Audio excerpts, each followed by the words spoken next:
When Hyundai asks you if you want to borrow a i30 Sedan N for a week, you don't say no. Yes, I'd already driven the manual version of this car last year, but I hadn't tried the automatic. So here we are, back once again with one of the best value sports cars you can buy.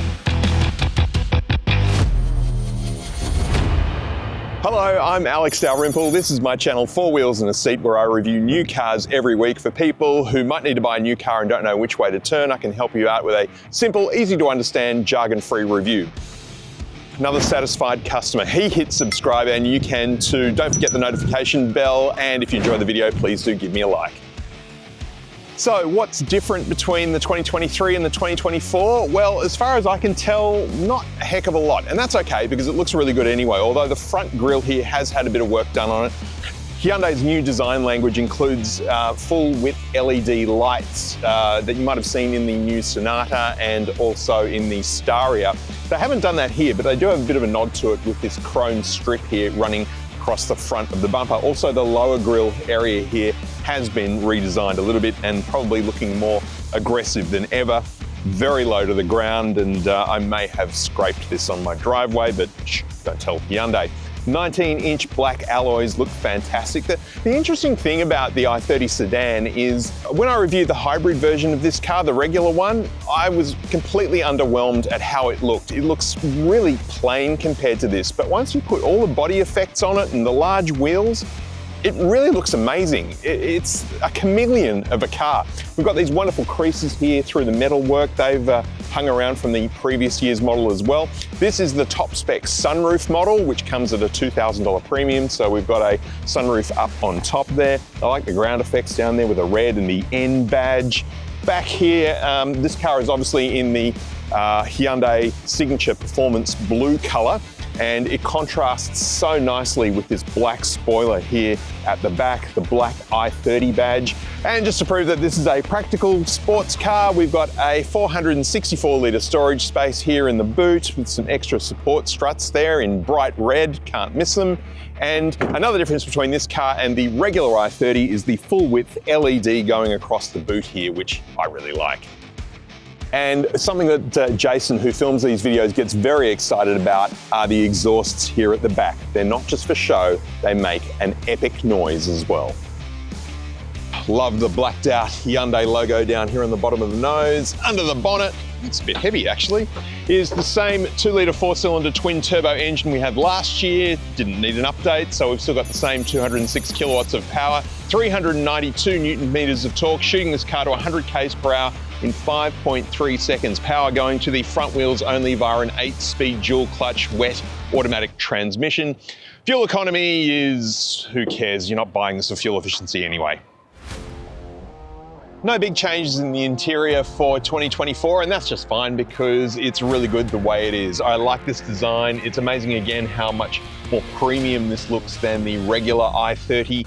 And yeah, it's a really comfortable interior too. These seats are Napa leather appointed. They are heated and ventilated with full electric adjustment and are very comfortable, much more comfortable than having some sort of hard racing bucket to sit in. So you can actually quite comfortably use this as a daily driver.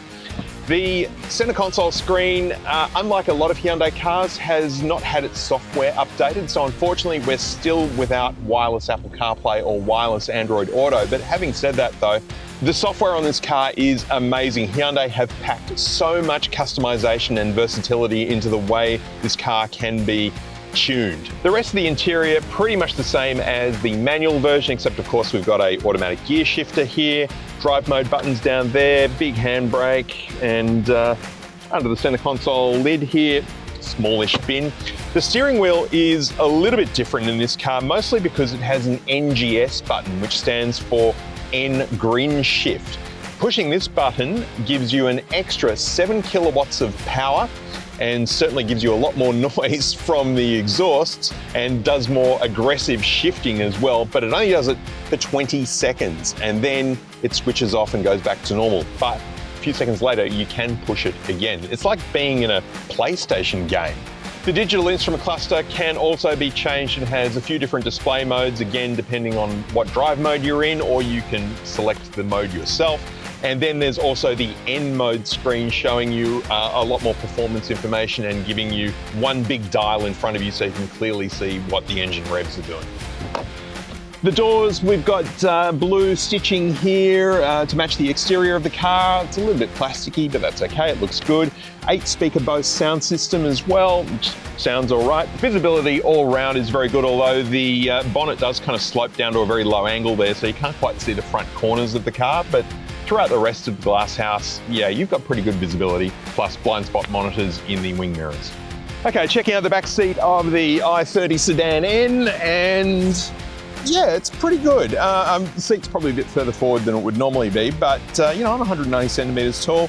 Not a lot of toe room though, I have to say, but and headroom is a little bit limited as well because this car's kind of cool, almost coupe-like shape.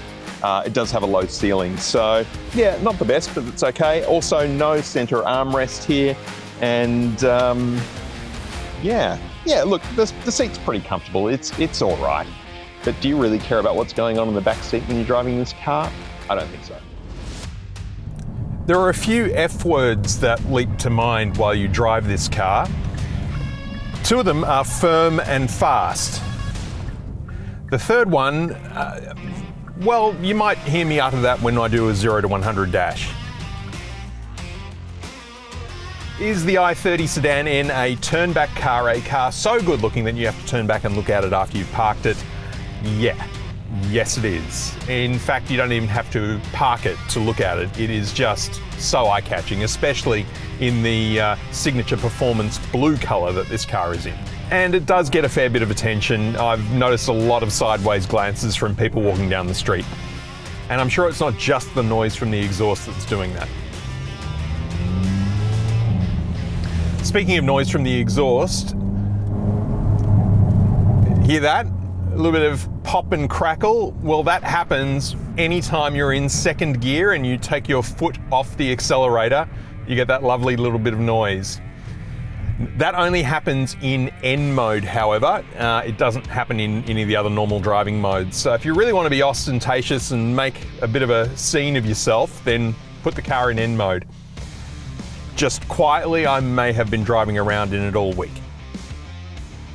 So, drive modes, there are an almost infinite number of combinations because we have the regular road-going drive modes of Eco, Normal and Sport, and then of course there's the N mode activated here by the button on the steering wheel, and that activates all of the fun stuff, and it's fully customizable as well through the center screen here. So as you can see, there is a whole range of things you can customize. The performance of the engine, the steering, the limited slip diff, the suspension, the traction control, the transmission, the exhaust sound. You can change it all. You know, I'm sure someone somewhere has calculated the exact number of combinations you can have in terms of performance with this car. It would be a very large number.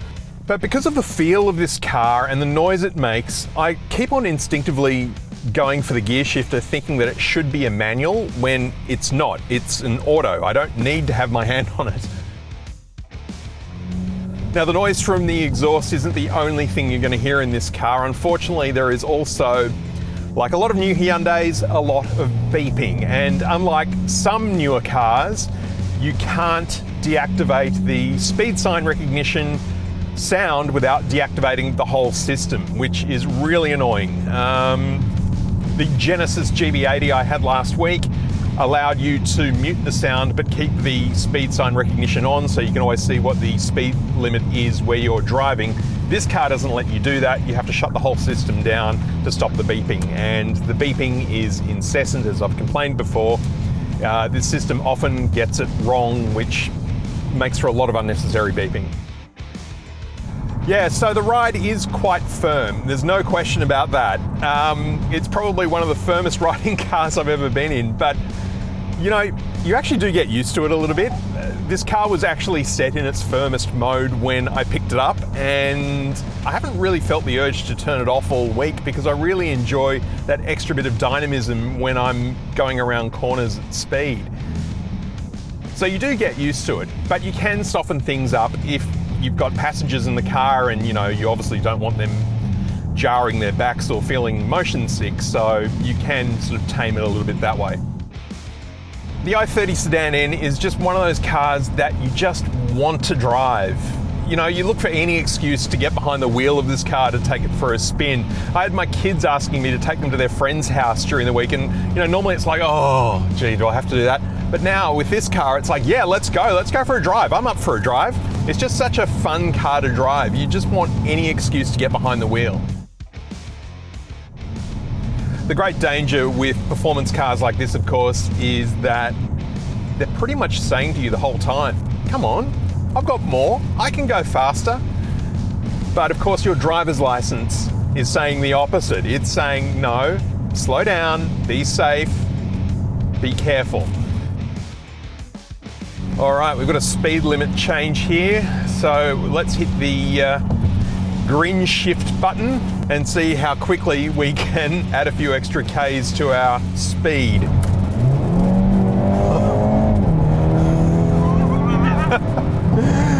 Oh my God, that is nuts. I'm already at, I got to 100 Ks per hour in no time at all. I've still got time left on the green shift, but I can't go any faster. The Hyundai i30 Sedan N sets a very high bar for its rivals, but then again, who are its rivals? I mean, the Mitsubishi Lancer Evo and the Subaru WRX STI are both long gone. The Volkswagen Golf R and the Honda Civic Type R are both hatchbacks. So that pretty much just leaves this if you're in the market for a performance sedan that's not going to break the bank.